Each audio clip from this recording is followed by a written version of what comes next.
They do, Banner. Welcome to Bad Boy Running. And as you know, we quite often will have someone on the show who isn't necessarily known for being a runner. And it's an absolute delight, actually. I didn't expect we'd be able to get someone like our next guest on the podcast. But thankfully, Cotswold have come to us and said, would you like to interview Helen Glover? And we obviously said, sorry, Helen Baxshaw, I should now say. And obviously I said, absolutely, expecting us to just talk about rowing, which pains me because it's not something I really care about. But because of how incredible she was at the Olympics, I thought, actually, this would be amazing. I'd love to hear a story of how she went from non-runner to double Olympian to retiring to back. But turns out she's a runner, so don't turn off yet. You can rest easy. But welcome to the podcast, the wonderful Helen Baxshaw. Hey, how are you doing? Yeah, good. I'm actually really excited to be, like you say, surprisingly excited to be on a running podcast as a rower. I think a lot of rowers are as far from running as they can be. But I started off as a runner. It's a real passion of mine, so I'm really excited. Before we get on to talking about running, before we talk about rowing, are there lots and lots of rowing podcasts out there then? I mean, there's only so much you can talk about rowing. I think. I mean, there are a few. And I think those few have got those diehard fans who really love the detail and the science, the technique of rowing. But I guess unlike running, there's not that something like running where you have mass marathons and huge events. And there's, I guess, a little bit of something for everybody. Whereas, yeah, there's definitely a growing market of podcasts in general, and so therefore there are more rowing ones coming out. And would you say, are there any bad boys in rowing? Is there an equivalent? If we were to try and find a rowing podcast. Yeah, there are some fun ones. There's like junior rowing podcast and places like this that are fun on the more like. There are definitely some like lighter hearted kind of ones as well. Yeah. So we had a little chat before we were recording. So do you feel now that, because you alluded to the fact that you're really a runner at heart, so does it feel like you've wasted most of your life with this terrible sport of rowing then? If I didn't know I was going to come on here and just be like this from the start.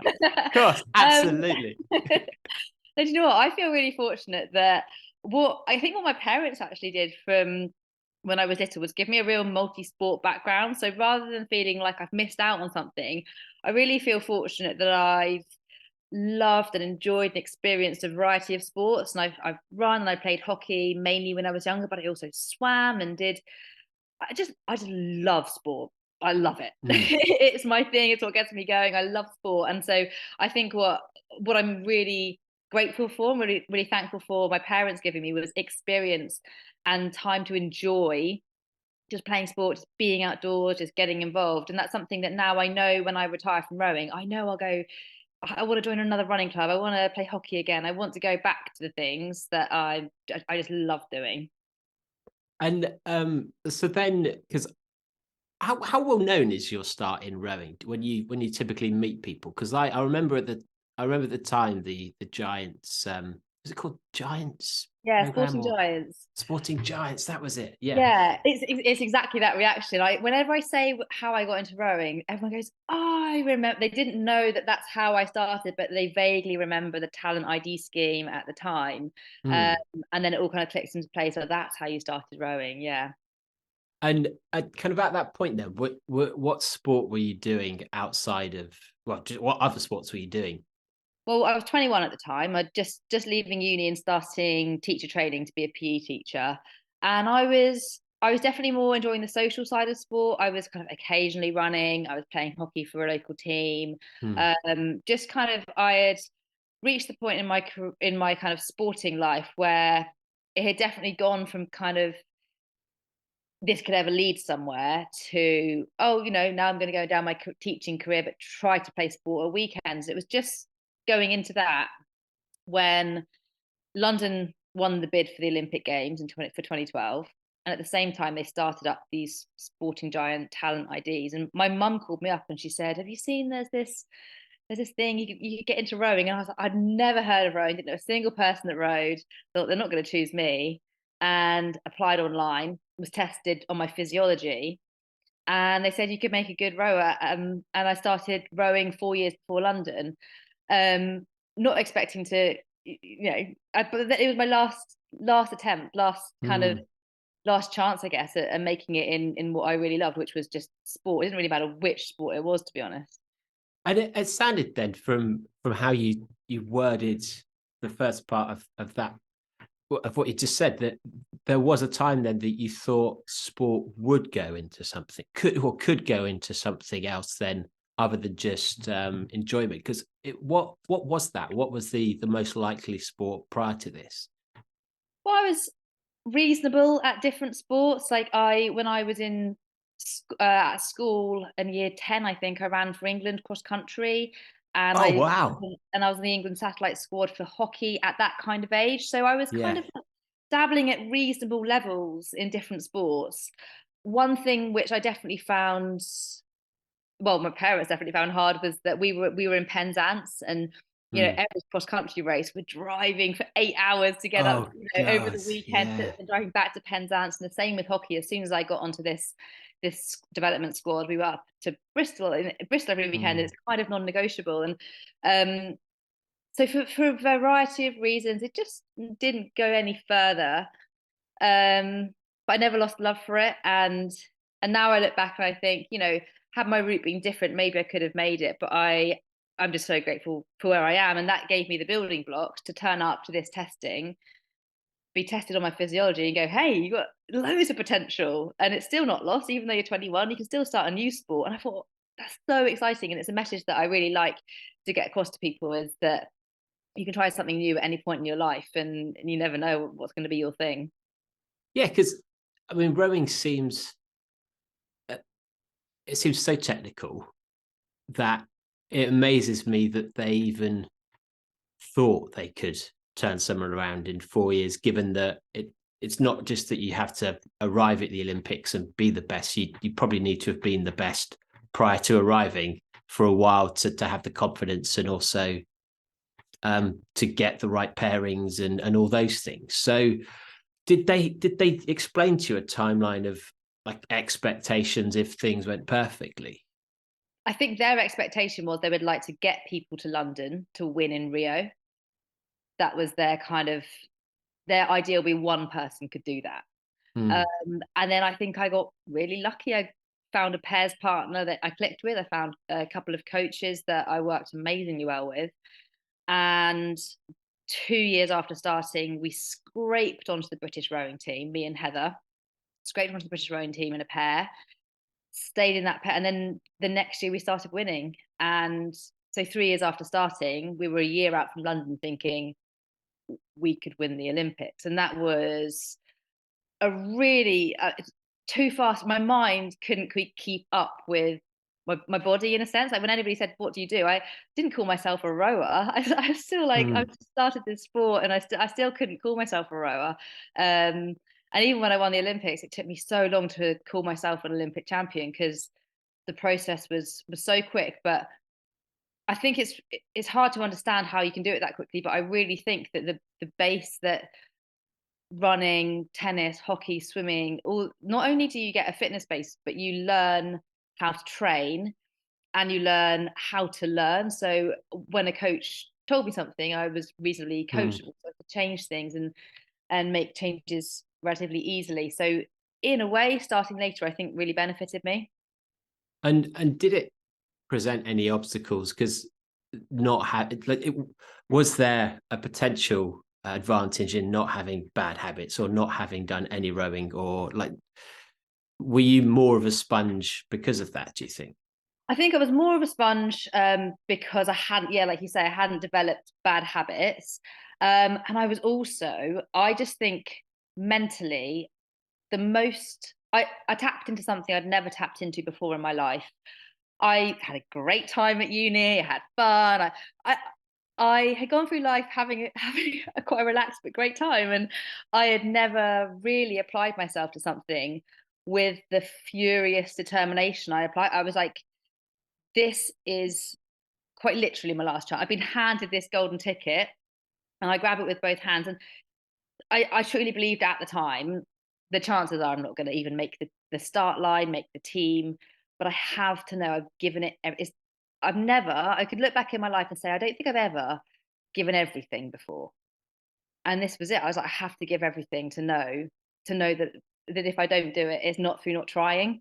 And Mm. I think that was maturity as well. I think that if this had been an option earlier in my life, I'm not sure I would have gone for it with the same intense dedication. And was it almost because you hadn't been building up to this? Was it almost a surreal? I'm now almost in bunker mentality from the start. Yeah, it was very full on, very early, and I was teaching to try to fund living as a rower. And now when training's hard, you know, when I was on the team and training was hard, I would look back and I think, no, this is nothing compared with trying to juggle work and training. And as most people who run regularly will know, it's kind of everything is a balance with early Mm. mornings or late evenings and trying to schedule your food and everything becomes a lot harder when you're trying to balance things. So actually when we got on the team, suddenly speed came and recovery came, and we came up through the rankings really, really quickly once we got that recovery.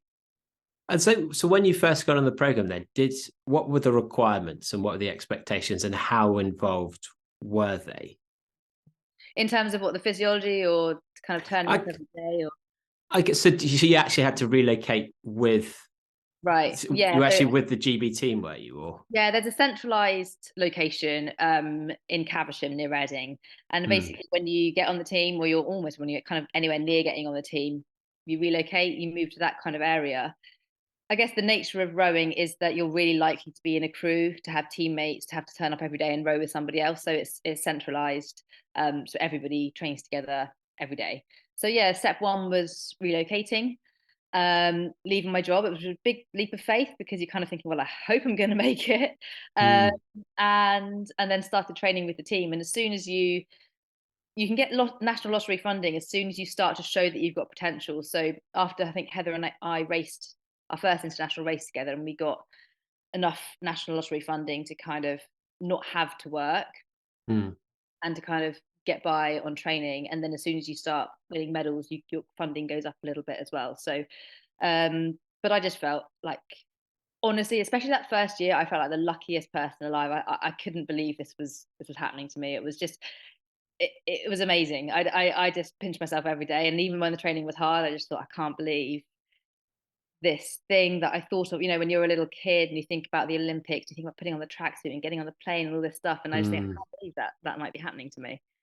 And how did everyone else respond? The other athletes, because to a certain extent, there's a threat, but also it's shared resource that is now going to someone who literally has done zero to earn it, other than taking a test. Yeah, and I think on top of that, I don't look like your typical rower. I'm small and light for a rower.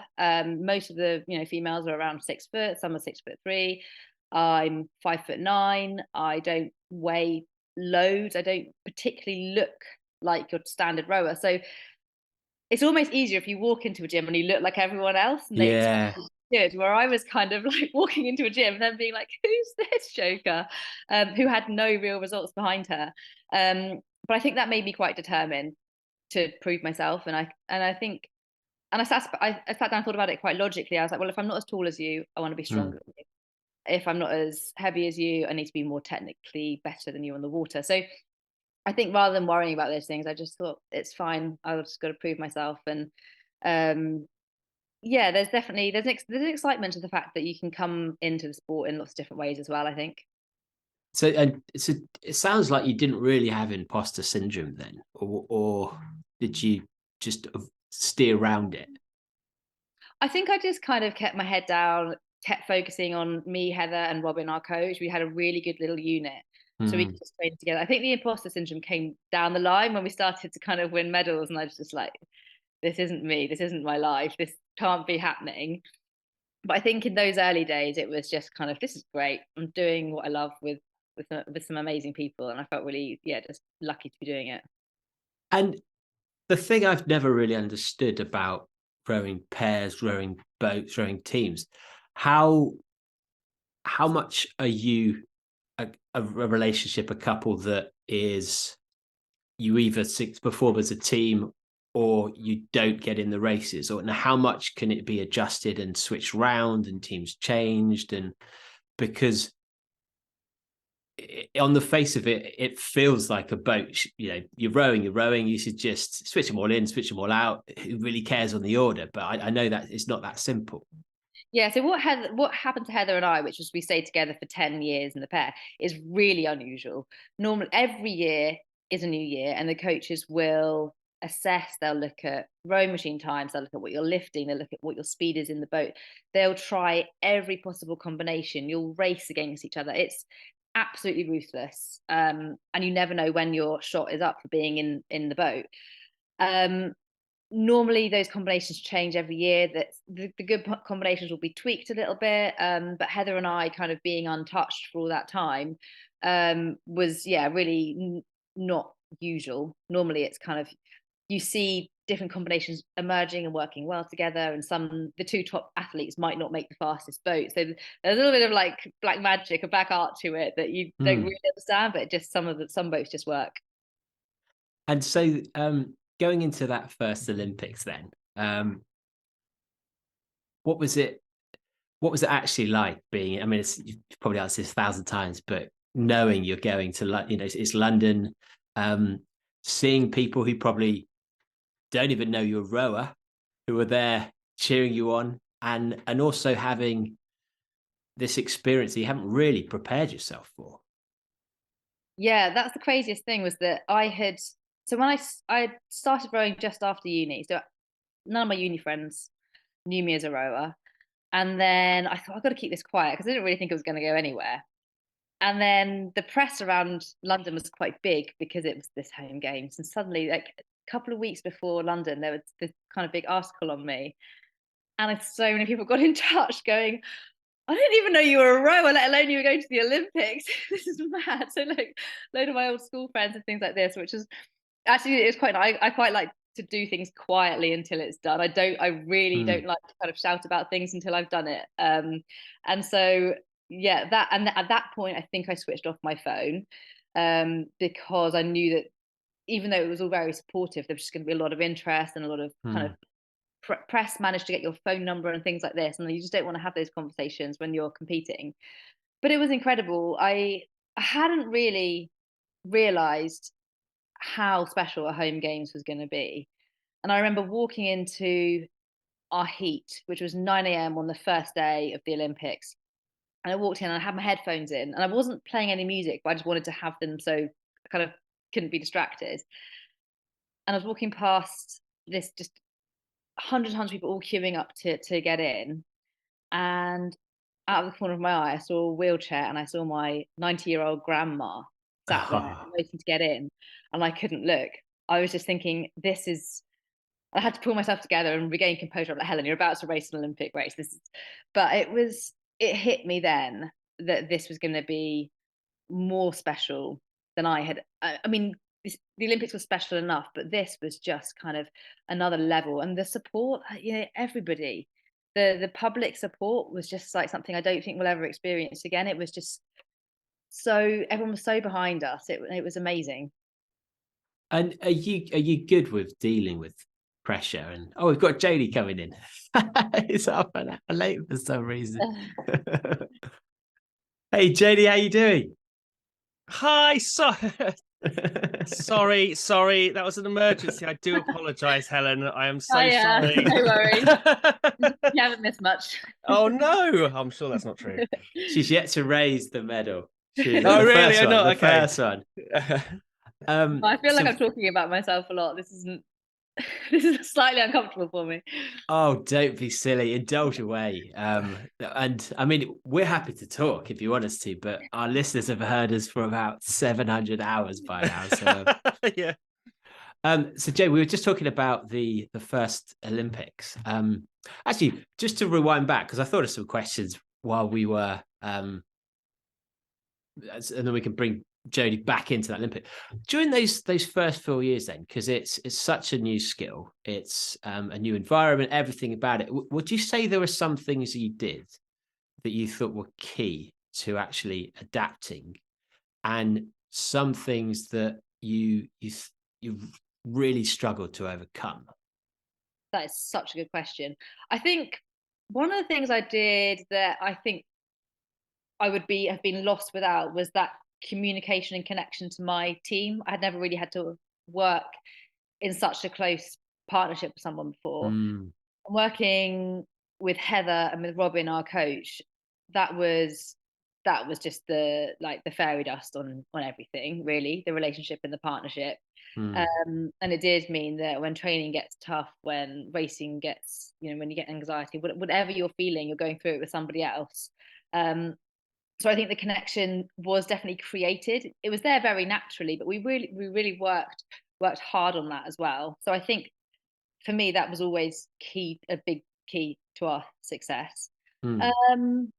And then I guess things that really weren't worth my energy and my worry was just kind of the amount of time I think I spent worrying about what will happen, I wonder if this time next year we'll win this medal. I wonder what they're doing.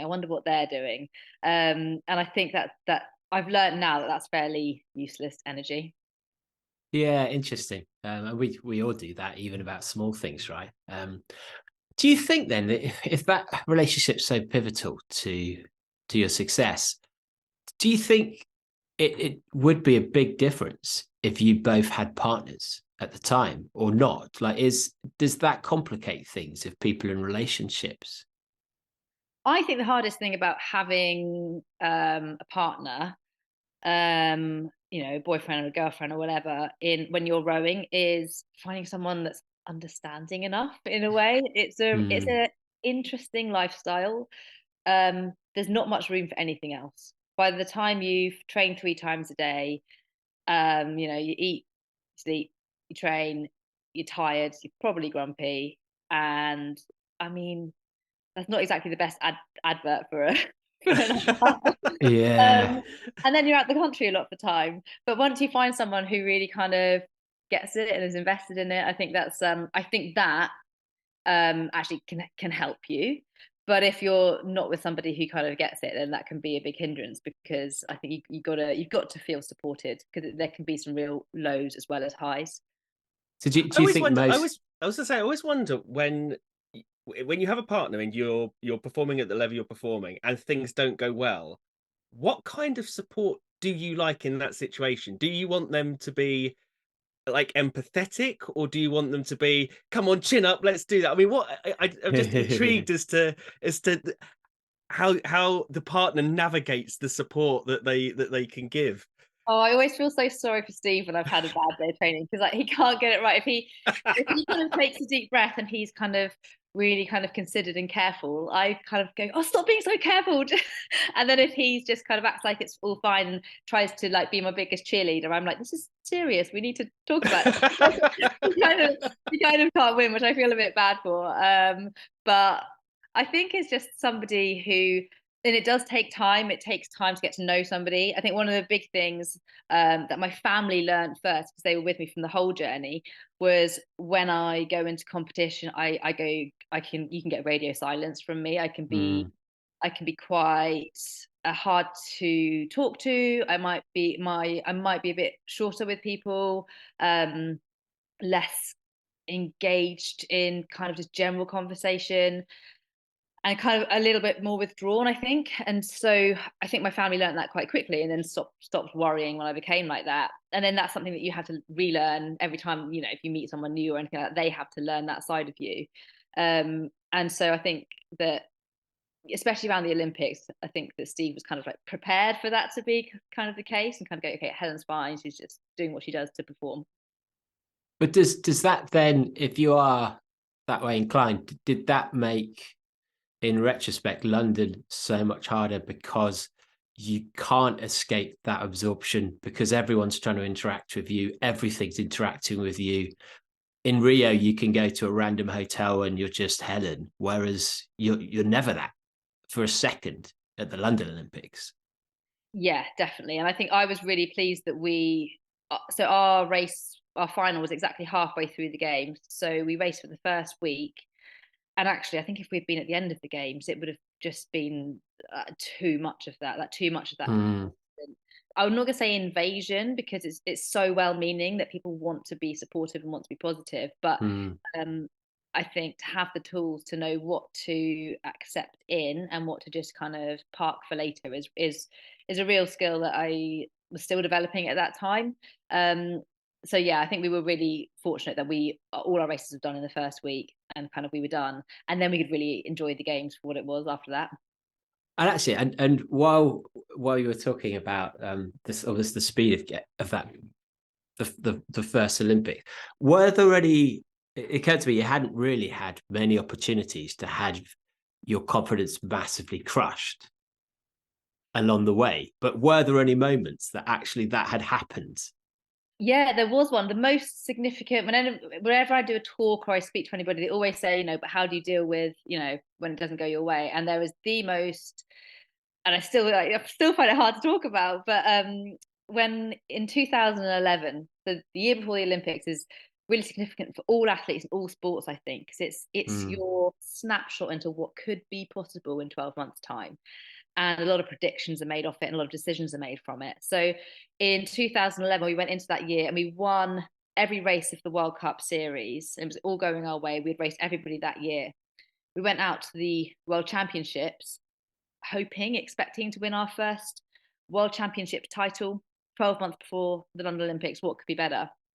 And about 4 days before our race, I got a stomach bug and was so sick, was really, really ill. I lost kilos. I didn't eat for days. I was dehydrated. And we had to race because we had to qualify our boat. The World Championships also act as the Olympic qualifier. Oh. So we had to race to get our spot at the games. Even for GB or GB for GB. So for GB to have a pair at the games, you need to come top. I think it was like top 10 or something like that. Okay, so yeah, so it's basically, and if say you were then injured, would someone else? Yeah, so from you don't GB have that place. Yeah, and well, you don't qualify the people, you qualify the crew. So okay. You might not do me and Heather the next year, but we have to qualify that boat. So So does that happen often? Because that's got to be brutal, right? If you've got everyone the ticket, and then someone goes, "Thanks for the ticket, buddy." Yeah, well, it does happen. I'd say 2/3 of crews are selected a year before, and then in that last year, there's about a 1/3 shuffle of people who may have qualified the boat, and then that's surely that's just the team, too cruel. It's the team. It's the team. It's for the team. Yeah, it's a really brutal side of rowing. That's what the hardest side of rowing is. Definitely that selection, that crew selection. It's really brutal. Yeah. Do they anyway. And before, just because we often go on tangents. So how do they like draw it in some X Factor style reveal just to ramp up the tension? Or pin it on a board. Pin it on a board. That's quite American, isn't it? Just pin it in the locker room or something. No, well, I think there's been a range of ways to do it. Sometimes it's quite obvious because you know who's going well in training, and everyone can kind of see it. But there are definitely years where it goes down to the wire and you don't know. I've seen it done a couple of ways. One way is the coaches will bring you individually into the office to tell you which crew you're going to be in. Do you walk out past people waiting to come in? The naughty. Yeah. Oh, so you actually can see in people's eyes. Yeah, yeah. And then the other way is way harsher. Everyone in a room, you're all told at the same time. So I've seen it done a few different ways, and I think that telling them individually is probably the kindest way to do it. Have you ever been on the receiving end of a bad one? No, Heather and I have always managed to stay in the pair and stay out of too much of that kind of that battle. Yeah. Okay. Sorry, we're on a tangent. I can't remember what we were saying before. So, I'm talking about my vomiting actually. That's. Oh yeah. So you needed to. Yeah. So we had to race, and we were still convinced. We're not convinced. We still thought, we've won every race. We've got to go and give it our all. We came second in that race by 0.004 of a second. It was a photo finish that you couldn't even see on the photo. And even though I had all the excuses and all the reasons in the world that we didn't win. I was devastated. I was gutted. You know, it meant so much for me at the time. And we have 3 weeks off after the World Championships, and I was just down the whole 3 weeks. I couldn't lift myself up. I couldn't see the positives. And in hindsight, I can now see all the positives. I'm like, that was virtually impossible to even race like that, and to get a result like that was really good. But I think what those kind of things do for me, and the odd kind of injury or illness that I've noticed that I definitely have a trait, which is to it makes me really hungry for more. Like I come back fighting. So it's actually a good thing to get angry. It fueled me a lot through that winter training period. I was just like, never again. I don't think at the time you never want to experience loss, and then afterwards you're like, it's such a big tool, it's such a great lesson, and you'd never want to feel it again. So I've got 2 questions about that moment then. So firstly, did you let it be known to the whole world, just so the winning crew knew, like, just how big your stomach issues were, like how many days you'd been? We never said anything. No one ever knew. No. Even afterwards, you didn't do the, well, you know, we weren't even. Well, imagine what I could have done if I was actually, you know, firing on all cylinders. I was almost tempted to kind of at least just say, because you want to, don't you? Your natural instinct is to be like, yeah. Oh. But no, I never said anything, and I just thought, let them see that as us at our best, and we'll come back next year. And oh, I like that. Yeah, so it's a good point. So you don't want to motivate them to train harder. Yeah. And because we spoke about Michael Jordan, for example, in The Last Dance. He's constantly, if someone like leaves a cup of tea out, he'll be like, "Why have you left a cup of tea out? I'm going to use this rage. I'm so angry. I'm going to train so hard." I took it personally. That's the given that you reacted so positively to having that fire in your belly. Have you ever, on the course of your career, almost played up scenarios to try and get that anger to encourage the training? Yeah, I mean, I'd say who doesn't? Like, I would, if you're running a park run and you got someone in a red t-shirt in front of you, you can hate them for 4 minutes. You don't even know them, like, but suddenly you have a pure hatred because you're just like, want to get past them, and then afterwards you realize that they're just a really lovely person who's just having a nice park run and who didn't even know that you were chasing them down. You know, it's the same with everything in training. I can be, you know, rowing along beside somebody, and suddenly the only mission in my life is to beat them, and like the fury, and then you get in from training and you have breakfast with them and they're really lovely. And so yeah, I do think, I think it's actually a really useful motivational tool, is anger and rage, but as long as you kind of know how to contain it a little bit, and if you use it when you need to. And has it ever become a problem where it's driven you too much, or have you ever had to rein it back in? I don't think it's driven me to, I don't think it's ever kind of I've never got like too angry or anything. But one thing that rowing with Heather did was show me how a process driven thought process can also be really, really useful. I'm much more of an emotion driven person. So like the anger, the pain, the cheering, the like real kind of like everything, all the emotions. And Heather was like, okay, is my hand moving 1 millimeter out of place, and is my foot plate doing this, and what's the blade doing? And her analysis on her rowing was all about the process, whereas I was like, are we winning? Are we going to win? She was like, well, we're going to win if we do this. So I think that probably when I got too far down the road of outcome, anger, emotion, she was a really good sounding board of, okay, is that too much? Let's bring it back to us. What are we doing? If there were no other crews in the world, are we rowing the best we can row?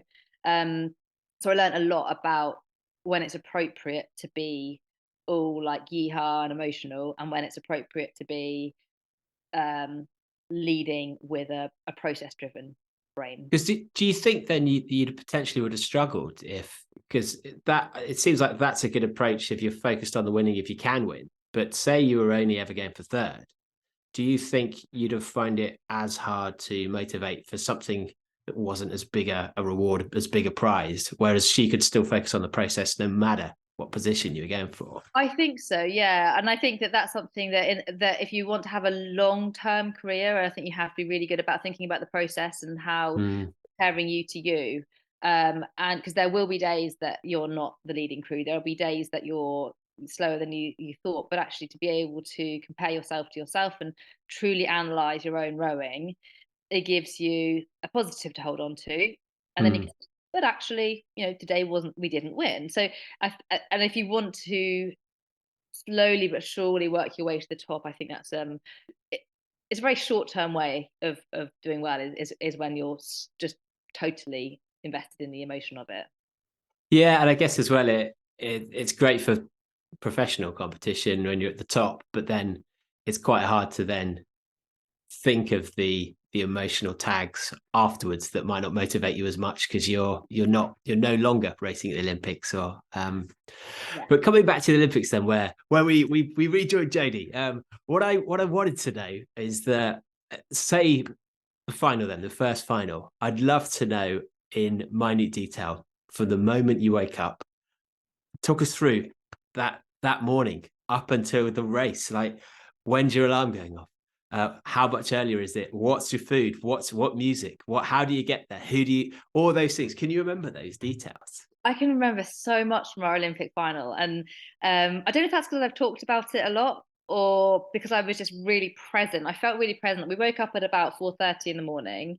But actually, we share a hotel room, and I say we woke up, the alarms went off at that time, but we were both aware of each other being awake for hours through the night, and kind of knowing the other one's there, but not saying anything just in case.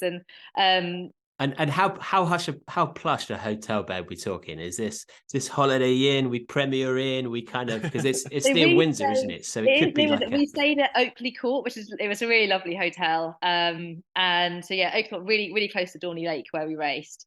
And we went to, the first thing you do is you go into the physiology room, which is one of the hotel rooms. The physiologist is sat there, and I think it's a really hard job for all the members of staff who see you, who are the first people to say a word to you on the morning of race day, because they have to know you. They have to know what to say, or to say nothing, or to, whether to comment. So you write down every day on training camps and in racing, you write down your body weight, your heart rate on waking, you give a urine sample for hydration, and you give a score on how you slept and how you're feeling that day. And even on the day of your Olympic final, you do that just for consistency, really. So you're not changing anything on the day of the race. Was your heart rate up? Was it a little bit more? Hello. I think it was probably a couple of beats high. And I remember putting my information out. And I actually remember my body weight. I bumped it up a little bit because I knew Heather was about to come in and see, because she was going to do hers after me. And I thought I was a little light that day, and I thought I don't want her to think anything of it. So I wasn't entirely truthful on my morning monitoring. That's good that you're managing the other person's state there. Well, that's a huge part of it. When your partner is managing the emotions of the other person that you're totally relying on. And Craig, our physiologist, he was just right. He kind of said good morning, gave us a smile, and was like, gave us a kind of a knowing look, like, big day today. And then we went downstairs, and that's for me when it all changed. The tone of the Olympics changed for me in that moment, because up until then we had just been in our own bubble. We had gone through our heats and our semi-finals without drama. We had not looked at our phones, not opened up Twitter, not done any of that sort of thing. We just existed in our own bubble. And what we hadn't really ever thought about was the fact that we were on day 5 of the Olympics and there were no golds won by Team GB. Right. And mate, so you did find that out. We got to breakfast, and at this hotel they had like all the newspapers on the table. Yeah. I got my porridge and I sat down, and there was this big headline on the paper, and it said, "Missing gold medals. Is this going to be the game of no golds?"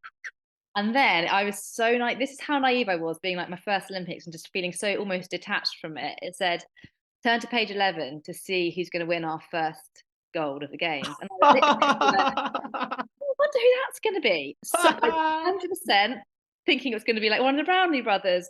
And I turned to page 11. There was a picture of me and Heather. I slammed it shut and I threw it across the room. And everything changed from that point, because walking in, Wow. people are there going, "You've got this. You've got the gold. We're here for your. We're here to see the first goal." People were shouting at us, cheering at us. We were like, I remember we took the boat off the rack and we're walking down, and Matthew Pinsent was there doing the live broadcast, and we walked, I mean, straight past him as he was doing his live broadcast, and he went, "And here they are, our biggest hope." And you're like, "Oh, shush, we want to keep this, we just want to like keep in our bubble." But it within hours of waking on that day, it was clear that they were all waiting for 11 o'clock when our race was going to start, because essentially I think there'd been a press meeting the night before where everyone realized that we probably would win, and that would be the first one. And so from the moment the boat touches the water, everything changes. Like suddenly it's like, forget them, it's just us, execute the warm up. And so I think from that moment it's a bit more zen. Did you get a sense that, because that almost feels like we really need this, Helen. Come on, the whole country needs you now. Did it change from being a personal endeavor to suddenly feeling massive? Honestly, it did. It went from being, this is just me and my best mate, and we're so lucky to do this, to being, okay, everyone expects this now. And that was on that day, on that morning. That hadn't ever morning. felt like that before. It's just that morning was the first time you felt that. Yeah, it was that morning. And then afterwards, we found out afterwards that, a couple of the reporters said, "Oh, I'd bet my house on these two on live TV." And it was just like, oh, here we go. Now it happens. Now we win. Now we win this one. This is the one we're going to win. And you're kind of going, that language is all very good when you're not involved. But when you're the one that has to go and do it, me and Heather were there going, no, like, it's not done yet. It's not a thing that you can just, everyone lines up level on the start line, no matter how many times we've won against these girls before. There's still a medal to be won at the end, 2 kilometers behind me, and we've got to get our boat there first. And so that was a big shift, I'd say, a big change, just the morning of our race. Do you think had anyone prepared you for that? And do you think it actually did that impact on performance? We had some amazing advice from our psychologist, Chris Shambrook, and from our coach, Robin. And without just one or two memorable key bits of information, you can just see how easily you can be thrown, how easily you can just lose your train of thought, panic. You can see how people can self-destruct on race day, but one or two bits of kind of advice was all we needed, and we didn't at any point look like we were gonna lose it. We kind of accepted the information that was coming in, brought it back to our own project. And the most valuable thing that Robin said to us before we got on the water was, "Girls, it's the same boat, it's the same oars, you're the same people, just race." And it didn't matter. We pretended it wasn't the Olympic. I was very much, it's just another race, it's not the Olympic final, it's not. And I think at the time that was really useful, but in my digesting what we had done after the race, that made it really hard for me to call myself Olympic champion. I was so detached from it being the games, it being the Olympic final, that I couldn't realize that that's the race I had just won. And what do you think, how would it have been to have come second? Beyond devastating. And I don't think that's because coming second at an Olympic Games is incredible, and any other day of the week I'd have taken that. When I on the run into to becoming a rower, and when I was in my early days of rowing, it would have been because I'd have known we wouldn't have.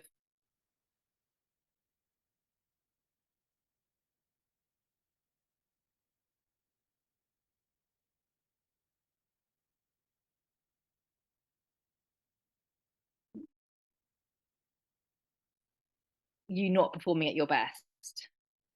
Sorry, I just lost my internet. I think it came back. Or yeah, it's all good. Oh, sorry. Apologies. And I mean, when was it? Did it live up to what your expectations were?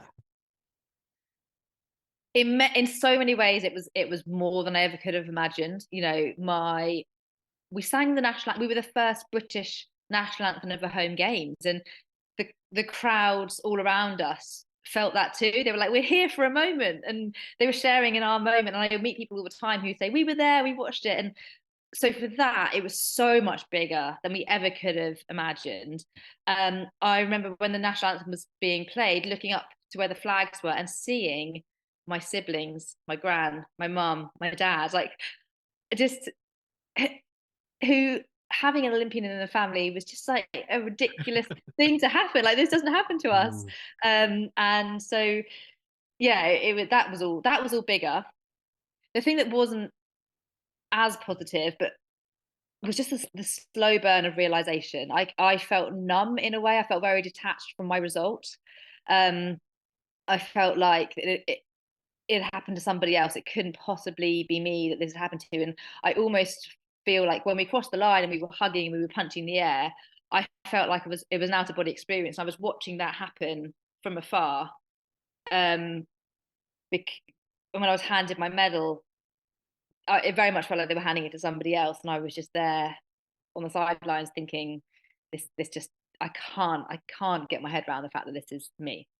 That's quite common though, isn't it? I think like we've spoken to people before, and they say it's that sense of detachment that occurs, and so then eventually, does it catch up with you?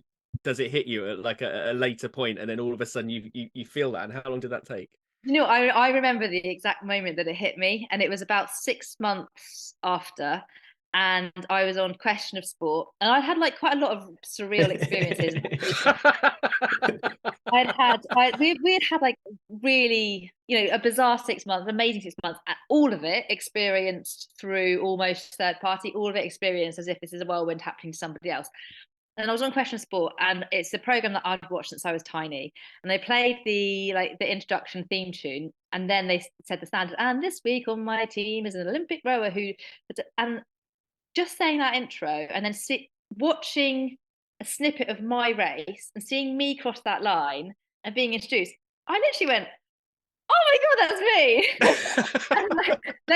That was the moment, and from that moment, 6 months in, I started to be able to say I'm an Olympic champion. I hadn't said those words before because it felt embarrassing almost. Like I can't be saying that. So yeah, that kind of 6 months, and then I was straight back into training. I knew I wanted to go to Rio, so I think that helped because I was around people who kind of understood and who knew and who were really excited for me in training and things. So yeah, I was straight back in training and straight back to it. And who are you on Question of Sport with? I can't actually remember now. That first one, not an Olympian, probably. I was on with football and rugby players, I think. All right. And do you get a sense, because there must be a subconscious hierarchy of achievement in sport, right?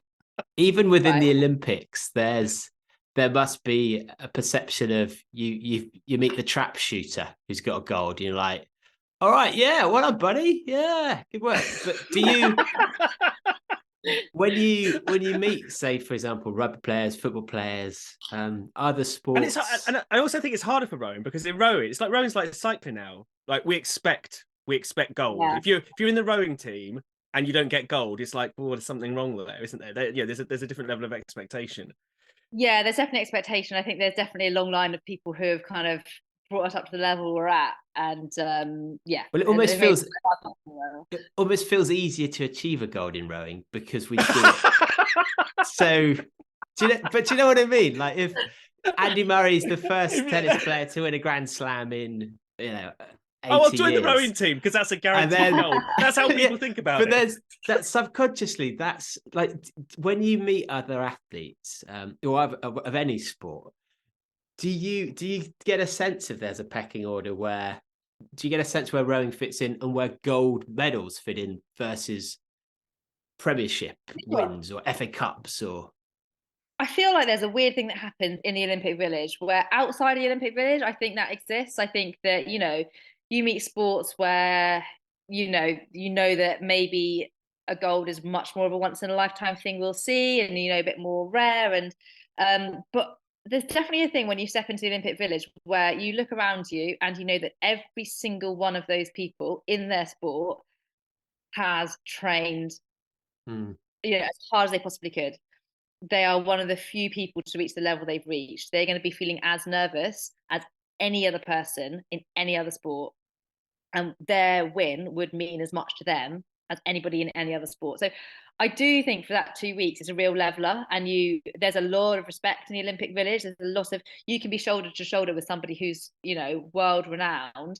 And actually, you can chat to them. And you probably would never even chat to them outside the Olympic Village. But there's like a relaxing of norms and normal rules, because you all just have like a bit of a respect and appreciation. But yeah, I'd say outside of the Olympics, there's definitely a hierarchy of people that, some hot sports that are just renowned for training super hard. Some are super hard to win. So yeah. What sports are renowned for not training as hard?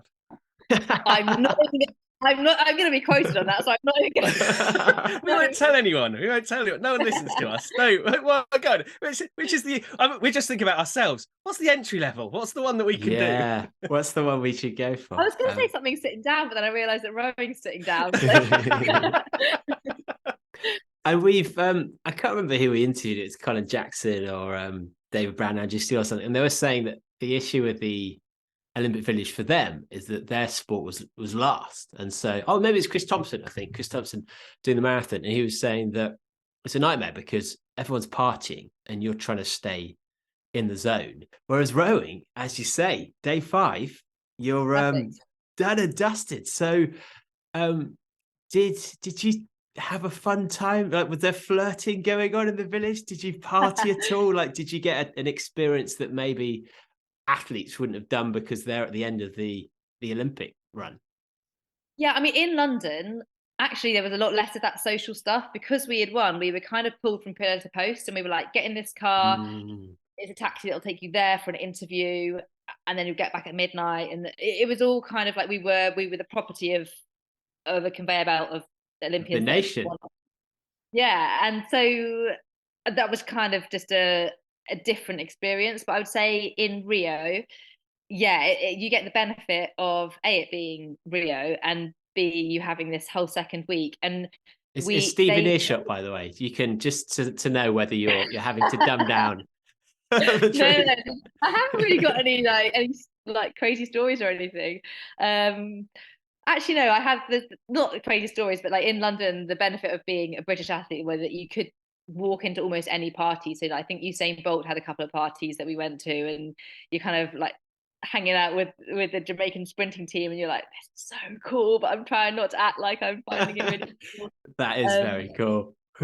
But yeah, the Rio experience was different because we had athlete passes, which meant we could get on any bus to any event and go in the same route as the athletes. So we went on the 100-meter final day. We walked in the same like tunnel that all the sprinters were walking in to go for their warm-up, and we just kind of went right up the stairs to watch.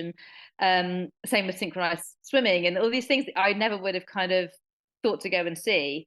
But yeah, we tried to get to the athletic stadiums as much as we can, because I feel like that's kind of a real kind of pinnacle point of the Olympic Games, to get to there. But yeah, we tried to see as much as we could. And what would you say? I'm aware of time a little bit, but what would you say is the kind of the surrealist thing that's come about because of that gold, or the most unexpected presenting a Brit Awards style, or just a random, wow, I didn't realize that was going to lead to this? Or there was a really weird moment after London 2012 where really soon after the games I did Celebrity Bake Off, and I'm the worst cook in the world. Like, I cannot cook, and yeah, it was just really embarrassing. And I kind of had agreed. How do you marry your competitive nature to being incompetent with something, though? Yeah, How does that publicly incompetent as well? I'm quite good at stuff that I know I'm rubbish. I am very up for being rubbish at things. Right. If I've tried hard at something and if I've trained for it, then I want to win. But if I know I have no business winning something, then I'm perfectly happy. And did you have like your gold medal under your top? Just you were like, it's okay, I can lose this. It's okay, I've still got the gold. Still got the gold. People at home couldn't see, but you were like, no, You just keep reminding her, I've made a cake. It's a gold medal, as you can see. So I'm conscious of time, and obviously there's a second gold. There's a because I'm really fascinated by what you've really learned from returning after becoming a mum, and dealing with some hard times during that period, and what it was like to partly why and partly what had changed. Yeah, so after Rio, I truly thought I was walking away from the sport. I remember after the Olympic final feeling all the feelings I wanted to. I punched the air and I was present, and straight away I said to Heather, we won the Olympics, and I really owned that. Well, the difference between London was I had 4 years to kind of get my head around it. And so your advice is to win gold twice in order to get the maximum benefit of it that second time, right? One, to get used to it, then to enjoy it. Yeah. And was it dramatically different? The preparation, the pressure, the expectation, all those things. It really was, because Heather and I did everything we could to keep our heads down before London. We didn't do interviews. We didn't want to be known. We wanted to be underdogs. And then once, you can only win gold quietly once. So second time round, there was an expectation. There was more interest, and it was nice. We took it as a flattering thing. People were interested and wanted to know about us, and but it did mean that when we got out to Rio, I would say the excitement and the highs of London, it was the Rio comparison was a much kind of darker, serious kind of event. business, because losing was not an option, and with that kind of pressure and the targets on our backs, we really felt it. But then after the race, I remember thinking, wow, that's my last time I'm going to get in a boat, last race, and I truly kind of thought I was going to walk away, and I didn't go in a boat again for 4 years. And at that stage, was that decision purely focused on the forward of I want to do these other things, family, whatever it may be, or was it also was it pull towards something or being pushed away from? It wasn't being pushed away from. I think I always loved training. I loved the sport. That always excites me. But it was more being pulled towards a different life. I knew Heather was definitely going to retire, and I wanted. Steve and I got married 3 weeks after Rio. We wanted to start a family, and at the time, family and rowing, I didn't question for a second whether I would carry on after rowing. No one's done it, so why would I think it was possible? And I was asked every interview I did until 2018. I was asked, "Are you going to row again?" And in 2018, I had Logan, and I was never asked that question again. It was that kind of obvious in our sport, was that when you have a baby, you've made your decision. And then so I had Logan in 2018, and then in 2020 I had twins, Kit and Bo. And 5 weeks after they were born, we went into lockdown. Could I just start? By the way, Bo is the name of our future daughter. If we have one, we already know that. So yeah, Boadicea. It's going to be short for Boadicea, but love that. We love that. Bo. There we go. So we kind of went into lockdown with newborn twins and a 17-month-old. And we're just kind of in that survival mode that the rest of the country was in. Steve's work is mainly abroad, and everything was cancelled, so he was home. And the only bit of fitness equipment we had in the house was a rowing machine. What was that like? Actually, because if you think your relationship was so scheduled, you probably had you had that time together. But had you spent that much time together before? No, our lives were kind of based on like 2-week increments in the same country. And even when, when Logan was a baby, Steve was on lots of expeditions, and some of them would go out to the end of. But yeah, we spent like a decent amount of time apart, and so yeah, it was really different, but really nice, and a nice time to have newborn babies and have that real time together. But equally, I had just left sport and Steve's self-employed, and suddenly everything has stopped. And so it was scary as well. It was kind of also like, what's going to happen here? So I wouldn't say it was easy breezy and fun, but we definitely tried to see the positives, which was just spending time together. And how, because I have a nephew and then twins after that as well. And I know that they found it so hard having twins when you've already got a 2-year-old or so. What did you find it also equally, suddenly you've got 3 rather than 2? Yeah, I think my biggest savior was my mum. She wasn't around because they live in Penzance, but so I've got an older brother, and I'm a twin. I have a twin brother. So my mum had the exact same thing. And so every time I didn't know what to do, I was like, Mum, how do I feed them? What do I do? So just having her on the end of the phone, I don't know what I'd have done without that, because it's a huge change. It's suddenly a really full house. And you also mentioned that you got married 3 weeks after the Olympics. So that's very easy to compare those 2 moments, because they would have been fresh in your memory at the time. So how would you rank? Which comes... Now Steve's not here, so I can definitely say that. I mean, what winning 3 weeks before definitely gave me was absolute. I don't care how this wedding goes. Everyone have something to drink. Everyone have fun. Everyone have a dance. I don't care if the colours match. I don't care if the food's on time. I got this total sense of, I've just done something really stressful. Now let's just have fun. And so it took. I was just there to kind of enjoy and spend. And also, I spent many years of saying no to things, turning down events, not going to people's weddings, and everyone was in one place at one time for the first time in years and years. So I just enjoyed it, really.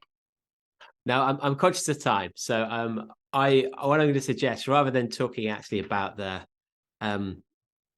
your return, we'll leave that for if we can do a second episode at some point in the future. And but we have a duty to talk about trail and running in some capacity, for particularly for Cotswold, who'd be great enough to set this up. But what's your relationship now with running and with trail and sport? Well, actually, in 2016, when I retired, I did say I'm going to do a marathon this year. I feel like I'd stepped away from the sport that I love for so long, that I really wanted to just go out and do it again and feel that feeling of, going out and running and feeling really free. And I remember doing the first run and thinking, this is not what it used to feel like. This is who changed running? What was that first run? And I must have gone for like a couple of miles, like 3 miles, and I got to the smallest hill. I had to stop at the top, and I was like, I'm supposed to be an Olympic athlete. That's what you look around. A sitting down sport. That's why, isn't it? I know. But then what I found really quickly was having the engine from rowing. As soon as my body got used to running again, it was great, and I loved it. And so I did the marathon and loved. I was going to say almost every minute. Mile 22, 23, I found a bit sticky, but I just had the best time, and I really felt like I was going back to the simplicity of something that I grew up doing from like 10, 11 years old. Because were you instantly trying to take on challenges and set yourself goals and almost getting back into the training mentality of being an Olympian, or did you give yourself the space to just enjoy? I probably told myself I was going to enjoy it, and then very quickly kind of went back to, but how am I going to train? What's my goal? What's my target? What's my time? And so it was there to kind of replace rowing in a fun way, and it became more serious than it needed to be. But that's one of the things that I think working with Cotswold Outdoors is it was really an obvious choice for me, because whether it's rowing, whether it's running, I've done some mountaineering, I've done, you know, some kayaking, I've done lots of different things, and it all brings me back to my appreciation of what we have and what we have in the outdoors. And there are some really simple ways of making the most of it for yourself, like getting the right kit, disposing of it in the right way. You know, the Cotswold Outdoor have kind of recycling schemes and save your kits so you can get those repairs and things. So I'm a big advocate for those. I'm a big advocate of making things possible, making different sports accessible. And I feel like you learn some simple rules and suddenly you feel empowered enough to go out and try it. You know, where I live here, it's loads of trails, and, you know, in Cornwall, I spent a lot of time running on the coast paths there. And as soon as you learn those simple rules, like stay on the coast path, don't create your own little diversions and things like that, suddenly you're not only doing something you love, but you're protecting the environment, you're keeping safe. And so I'm really passionate about being teamed up with Cotswold Outdoor, because I feel like it really gets to my fundamentals of what I love about the outdoors.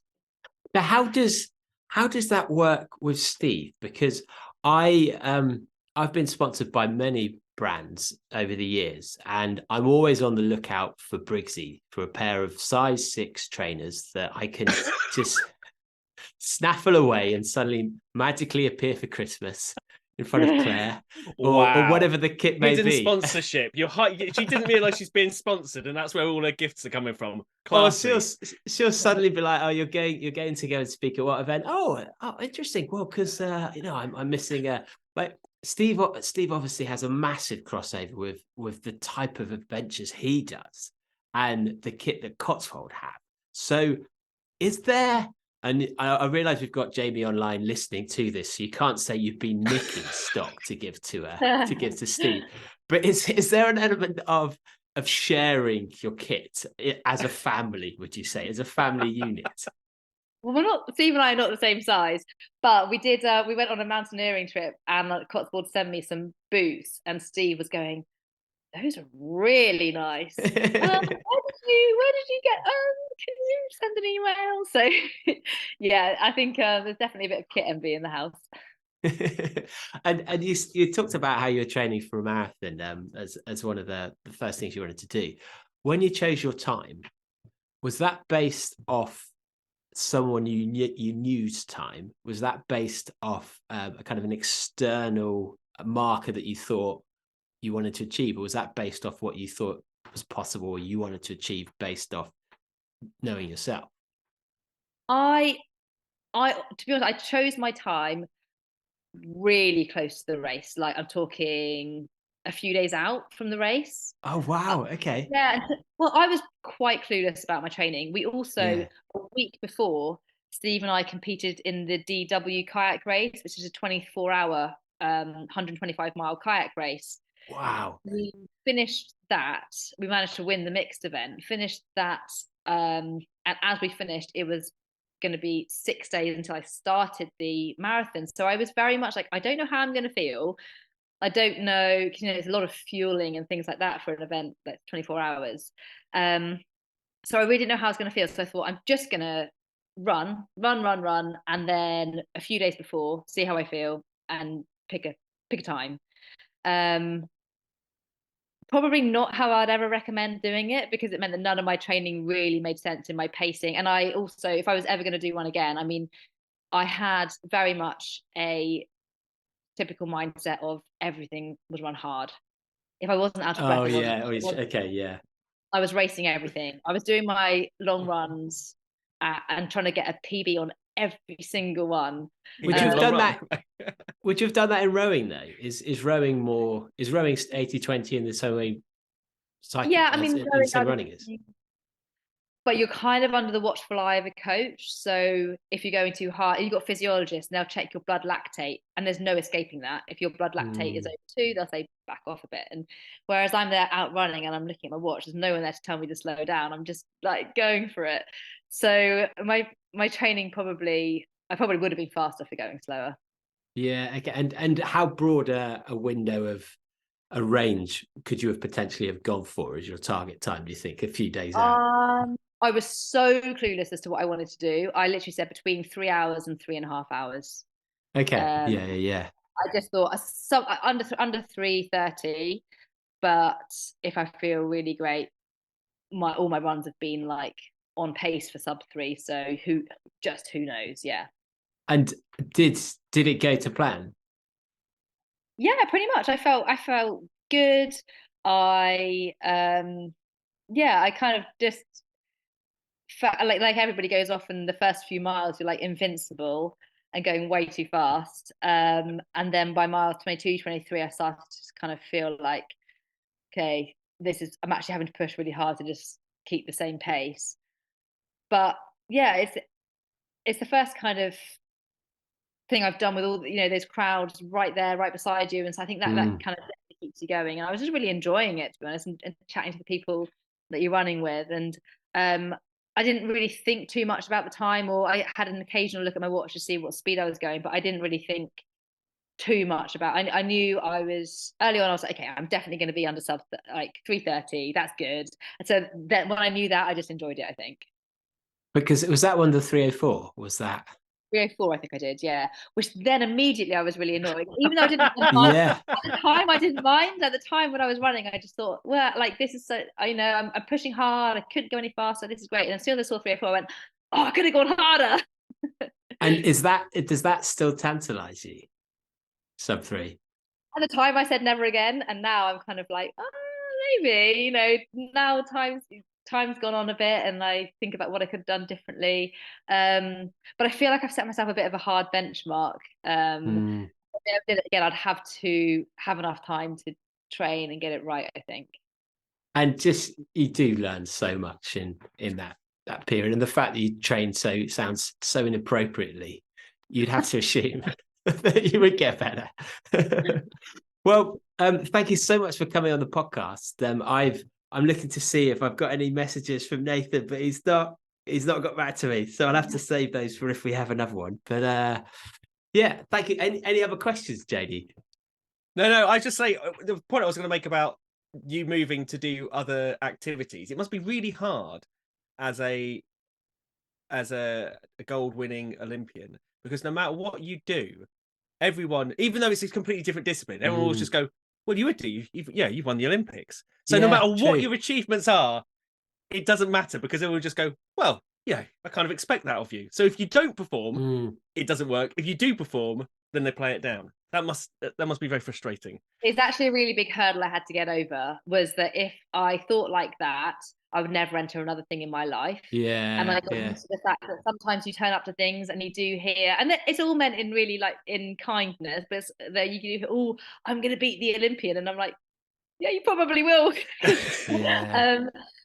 So I've had to just really kind of use some self-talk and be like, look, you'll never do anything again if you worry about what other people think or expectations.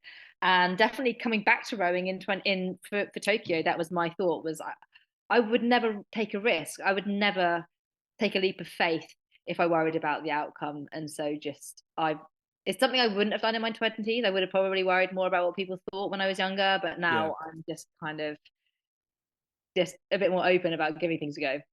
And if you hit on hard times, you could always market yourself out as beating an Olympian and just like £10 for an arm wrestle or something like that, and could work in your favour. £10 for an arm wrestle.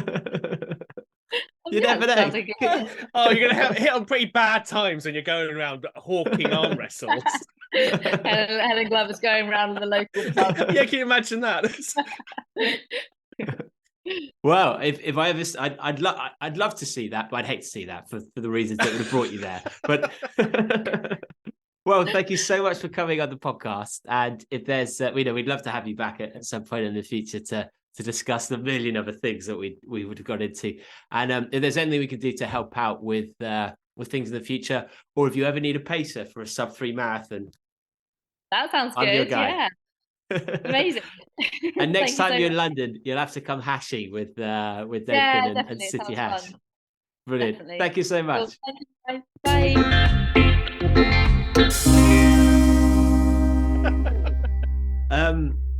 Well, that was super fun, right? That was lovely.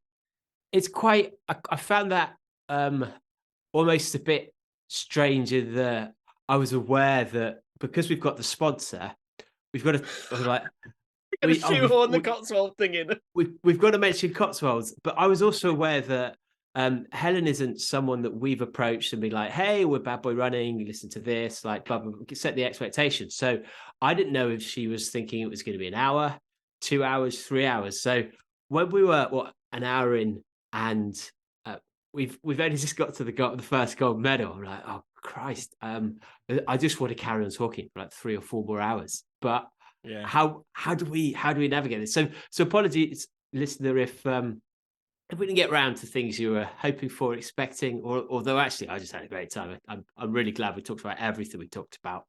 I think that's a really good question. Like, what happens on Olympic morning? Because it's that is exactly what you want to know. Exactly what does their day look like? How do they feel at various points? I love the fact that she saw the newspaper. Crazy. Like, could you imagine?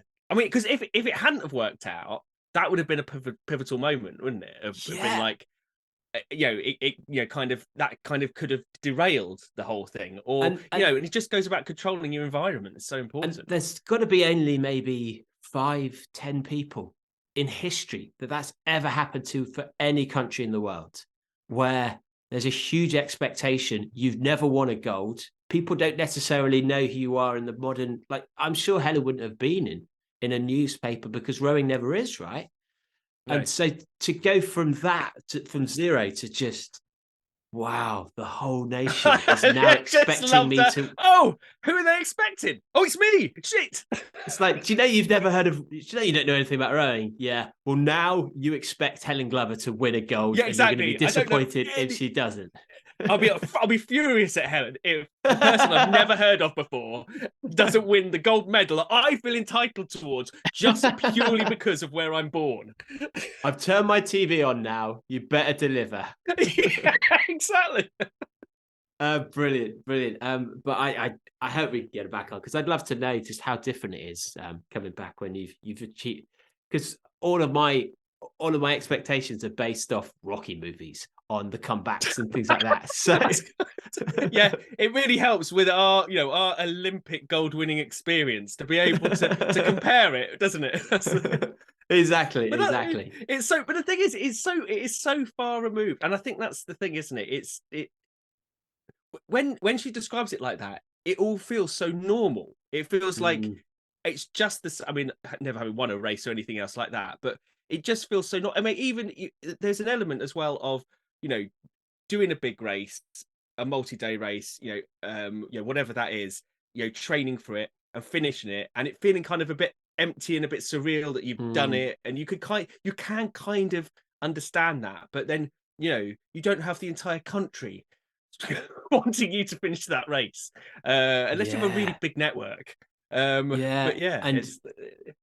particularly as you see that headline, and then everything from then on just reinforces that, because every part of your journey to the finish line is crazy noise of thousands of people you probably weren't expecting to see in those numbers. But well, I love that. Thanks for listening to About It. If you like this episode, I'm trying to think of good other ones that are similar. If you love the Olympic experience, people we've spoken to, David Brown was brilliant, who's the double Paralympic gold in the 100 meters. He talks about,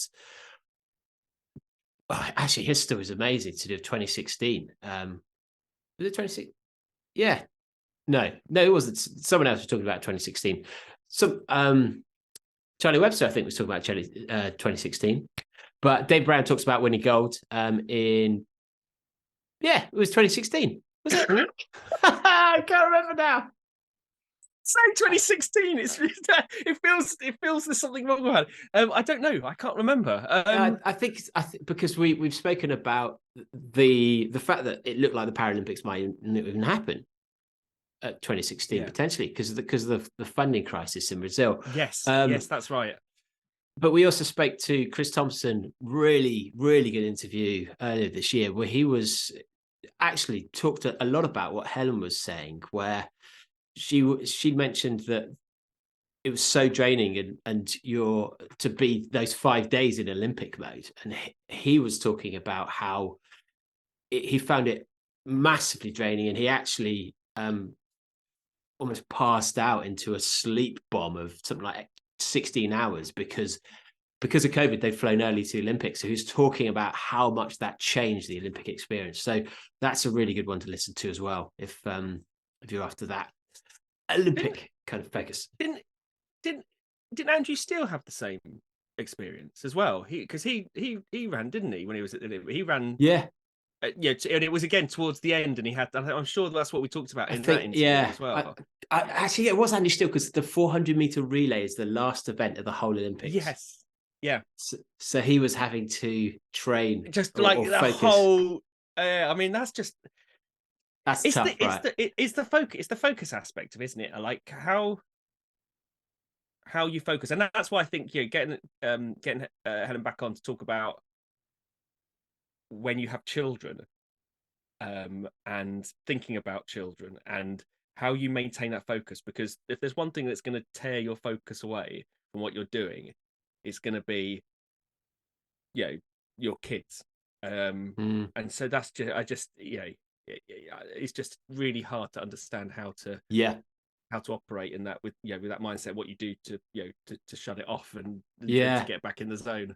And change your perspective on things as well. Yeah, massively. Well, we'll fingers crossed that will happen. And do better. If there are any other guests you'd like us to interview or any other subjects you'd like us to discuss, then message me, letters at badboyrunning.com, or just message us through Instagram, and we'll go out and we'll get them for you. And also, feel free to jump into the Facebook group as well. If you head to Facebook, type in Bad Boy Running Podcast, answer 3 questions again. Please use the Facebook group as well to suggest people that might be a great people to speak to, interesting stories as well, things that you want us to talk about on the bad stuff. If you find something funny, pop it in there. We'll either go and interview them or take the piss out of them on the bad stuff. That's how it rolls. If you want to buy merch at store.badboy.com. I didn't know that's how it rolls, people. That's how it rolls. That's just what happens. That's how it rolls. We'll either take the piss, we'll either use it or take the piss, or we'll take the piss out of you. It's going to be one of the other outcomes. You run the gauntlet when you post anything, I think, in the Facebook group. You could be you might be targeting something, but you could become the target. That's the thing, isn't it? Facebook roulette. Absolutely. And well, there's merch and stuff, but we can talk about that next time. We can talk about that. Go on. Yeah, that's listening, guys. We'll see you next time. See you later. Bye.